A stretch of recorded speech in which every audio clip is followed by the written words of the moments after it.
But the situation actually hits very close to home for the founder, chairman, and CEO of the Greek yogurt company, Chobani. Hamdi Ulukaya is joining us now with a big announcement about how he plans to help those in need. And, sir, thank you very much for being on the show. Thank you for having me. Thank you. Tell us what you plan to do. Well, we reached out to UNHCR and IRC, which is two very good organizations in the ground that doing a lot of work, just not on the Syrian and Kurdish borders and also around the world.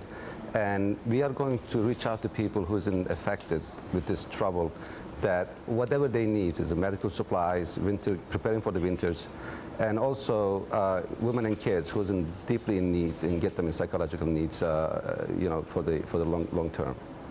My understanding is this is at least $2 million for medicine, tents, blankets, and psychological treatment. Tell us why you made this decision. You know, just like everybody else who lives in America, we've been watching the tragedy that everyone is going through there. We got into understanding what happened when the small minority Yazidis got affected, and the kids and women were in the mountains without any supplies and waters, and their families been separated. And then we understood deeply what a great human tragedy is. And if you think about it for a second, what a person would go through when you are afraid of your life, and then when you are separated from your families, you're in danger of kidnapping, and you just cannot not do anything. And at Chobani, we've always been conscious around the world, but I am from the region. I'm from eastern part of Turkey, and a Turk from a Kurdish background. It's also close to my heart, and I wanted to do something. While I was thinking about, the only thing that I realized that people are not really, we are not talking about refugees and their conditions and what can we do.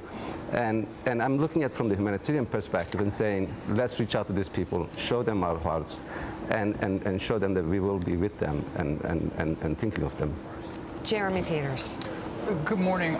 You talk about the humanitarian relief efforts here. I think one of the things that's a little bit difficult for many Americans to understand is Turkey's reluctance in getting involved militarily to fight ISIS. And I wonder if you could just kind of help take us into the mindset of the average Turk and help us get at why that is such a dilemma in Turkey right now. Sure, Jeremy.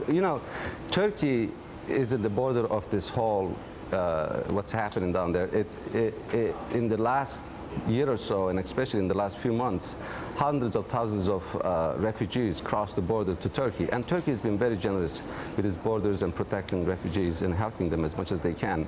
But this recent, Kobani event, the people in Turkey is also asking their own countries to act and help a little bit more than what they're doing.